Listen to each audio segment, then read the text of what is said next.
Hello, welcome to the Postal Pleasure channel. Today I figured, since I still have my camera in a slightly higher position so that I can go through books, I figured I might go through an older stock book, similar like I did with France, this time Austria. It's another Lighthouse stock book, this time in blue.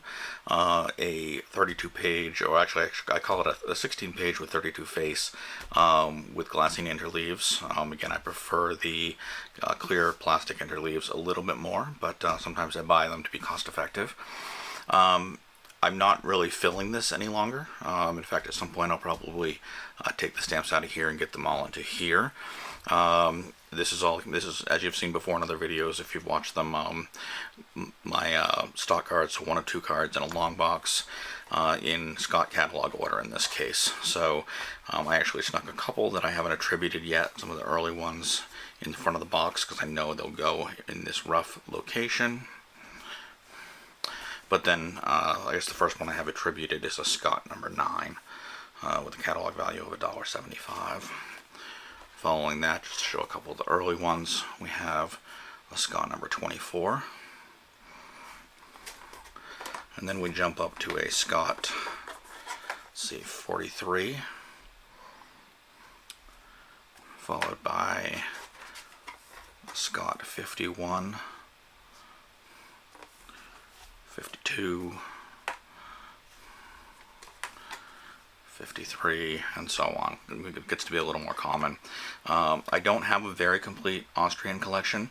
Some of the more common series of definitives I have fairly complete, but a lot of the commemoratives or semi-postals I don't have that many of. I do have a nice section right around 1970, which you'll see. Actually, the best in this book, the best stuff will be at the end. So definitely stay tuned for that. I got some really nice mint stuff from the late 60s, early 70s in a lot I bought. So again, these are organized front to back in Scott catalog order in this case. You see a couple of small dividers here. They're just a piece of colored index card that I've cut into a strip just so I can mark key locations. So we've got all what I call the front of the book stuff here, so all the standard stamps. Actually, there's an exception here. I guess not all the standard stamps. Looks like I go to about here. Oh, that's because one's missing. Okay, one tipped over. There we go. So basically this first one after the yellow tab here is the semi-postals that we get into. So those in Scott catalog start with a B generally. Airmails would start with a C. I don't think we have any airmails here. We have some that start with a J. I think these are most likely postage dues coming up next. So example of what I believe are postage dues. There's a couple. Here's another one. Here's another one. I'll put those back for now. And mainly, I'm going to get a point I'm getting to here, is a couple of often stamps that are sometimes often hard for people who are new to stamp collecting to identify. Yet they're super common stamps. Are this stamp here and then this small series of stamp. They don't have any country name. No currency indicated, a currency being the second best way to identify the country for a stamp. So you basically just have to learn what they are. These are actually newspaper stamps. They're super common, they're low value, not highly collectible. They look really old. They look like they're possibly worth a lot of money. They're not, but still fun to collect, right? Their minimum catalog value, at least in this case, this one looks like it might be slightly higher. So yep, newspaper stamps. If you ever come across these in your collection, that's what they are. Austrian newspaper stamps. Going further in, we have some possibly some other stamps. These N4s. I wonder if these are possibly wartime post-war stamps. I'm not sure. At one point I knew. I've just forgotten. Then I get into back here behind everything else is my sort of stock of uncategorized stamps. So just pull this block out carefully, fan through it. It's just Austrian stamps that I have at least sorted either into an individual. Actually, this one's got a number. So this is a P41. Look at that. I'm going to make some progress here. J, P, 48. 47, P41, look at that. But essentially all sorts of Austrian stamps just stuffed into a card so that they are ready when I'm ready to take the time to look up their actual Scott number and put them in the correct location in the front of the box. So this is how I'm doing it now. Started with that. Let me box this up, and we'll get to my stock book, which is how I did it prior to now, not that long ago. And we'll get into this stock book. And as I mentioned, the best comes at the end. We get into some really, really nice stamps. So opening up the book, make sure I'm centered here. And as I mentioned, glassine, so a little bit of foggy paper interleaving. I'll show you a clear one eventually. I'll pull one out. So here we have, my first page is really sort of extra stamps that I didn't put in the right place, although I do have couple, this one and maybe this one, probably in my estimated correct location. If you've watched previous videos about this, what I was doing at the time was guessing based on chronological order of stamp when they were released about where in the book they needed to go, and when they're very sparse, that's very hard. So most of this is just extra storage, but these two I think are roughly in the right place. Moving on to page 2, and now on this one, everything is where I think it probably belongs. So again, we're still fairly early here, certainly back in the 1800s.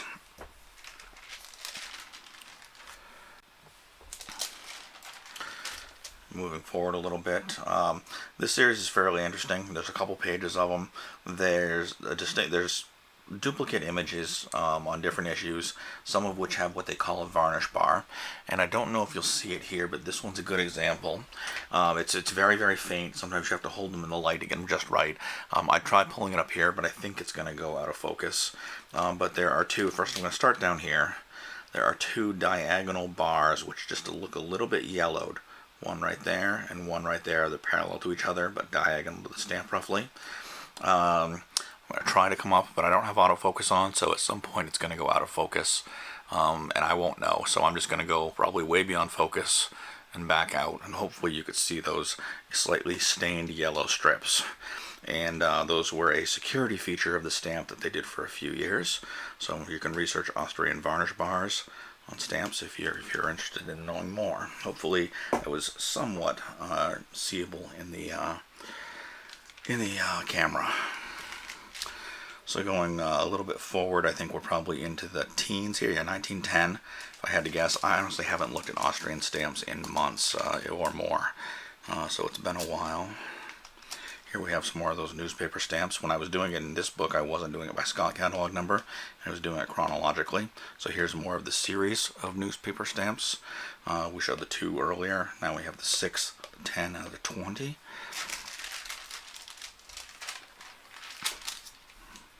Here's some really neat triangle stamps. These triangle stamps are fairly common, really easy to get a hold of, and I know a lot of people like to get the unusual shaped stamps.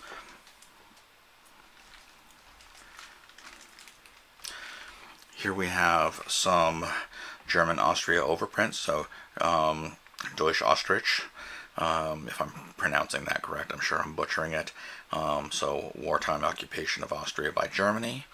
Here we have a couple of neat, I believe these could be airmails if I'm not mistaken, but correct me if I'm wrong. Again, it's been a while since I've looked here, but I've always liked these, a different format, not really the same size as everything else.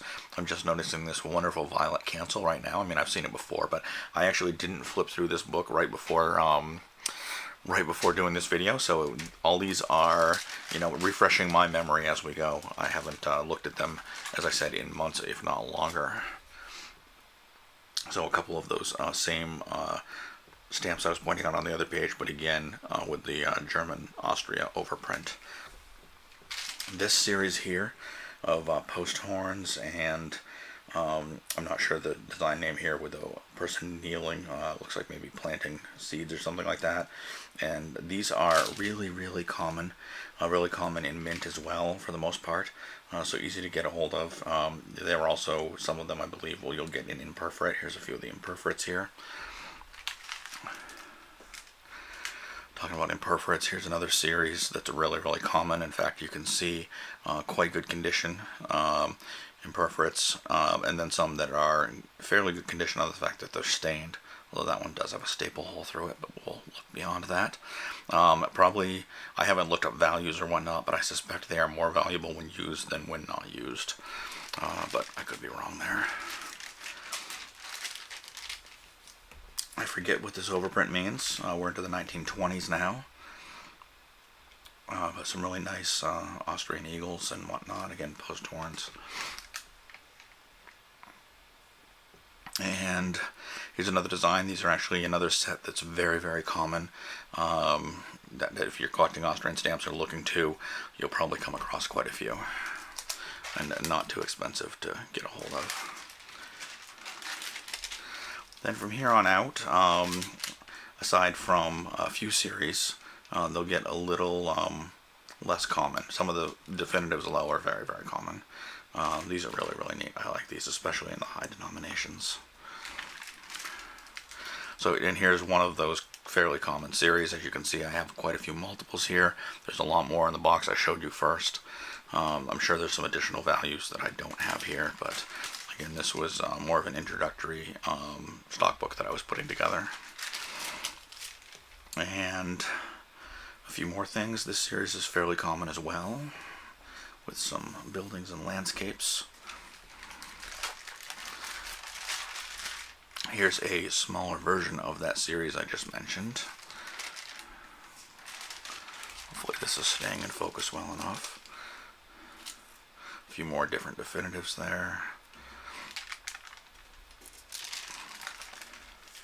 Here we've got some fairly nice stamps here. This is a semi-postal. If you don't know, a semi-postal is when you pay more than required for the postage, and the excess, in this case it's a 24-cent stamp with a 6-cent surcharge that's going to benefit a cause. And I don't know what the cause is in this case, but often it'll be for children or for some other reason. We're into 36 now, by the way. I just see a 1936 here. So this one's a 24, this one's a 24 plus 6 semi-postal, a 12, a 24. Here's some really neat train engines, it looks like. Those are fabulous. Those are mint state. A couple mint state, it looks like flowers in a vase. Those are wonderful. And then we have a whole blank page. So obviously I think I'm missing quite a few stamps here. As I said, it's going to get sparse for a little bit. Again, I think we're into some of the post-war stuff now here. We saw more of those in the back of book section of my box. This is a wonderful design. Again, a mint stamp.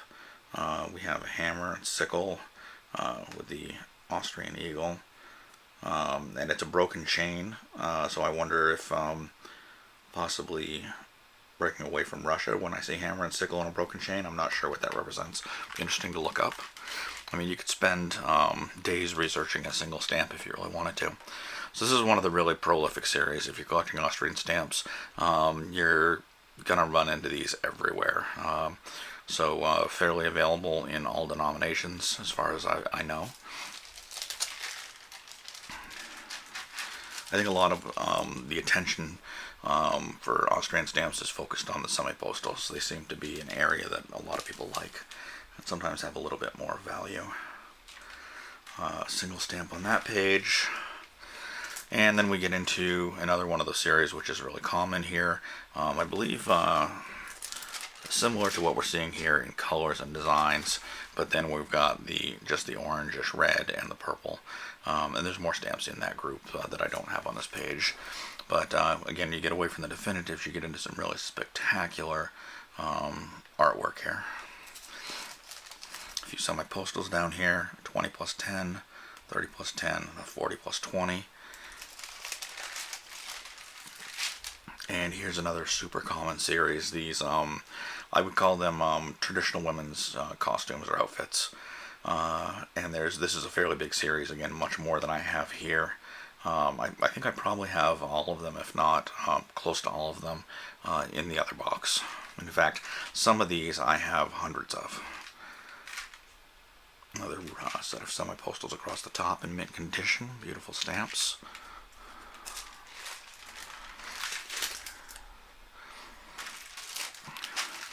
And again, I'm going in order chronologically, not by, say, series like you'd see them most likely in a catalog. So you're going to see more of these as they dropped in another stamp of this series over time. We'll see more in the book. And here we have even some more as they introduced new denominations. All the way up to 6 Austrian shilling.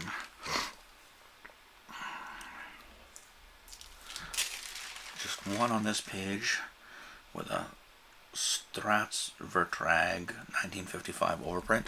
I'd have to look that up. I don't know what that translates to. And then we get into, while we still have some of the costumes coming in as new issues, we have one of the other prolific series, which is the Castle series.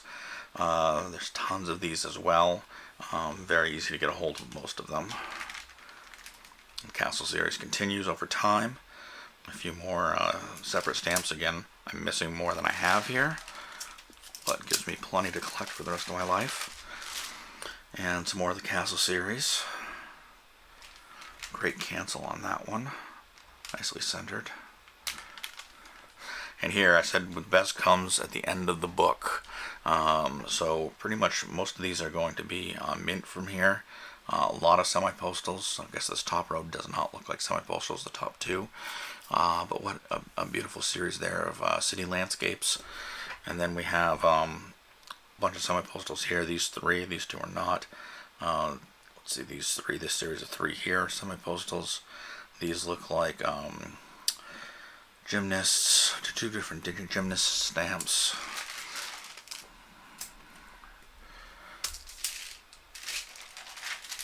And then we have a map of Austria. I'm not sure what that says.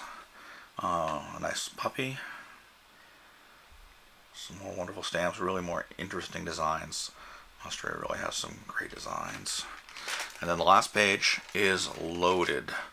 Loaded. Looks like we have a bunch of religious motifs by different artists. Each one of these looks like by a different artist. Or maybe not. I'm not sure if it's a different artist or just a different stamp engraver. I've got 2 names on here and I'm not sure which one's which. I don't recognize either name. But I didn't study art history. Some more stuff. It looks like possibly some airplane stamps if people like those. Wonderful designs. Great stuff. And that's the end of this book. Hopefully you found it interesting. I'm sure I'll do more stock book tours, if you will, in the future. Thanks for watching.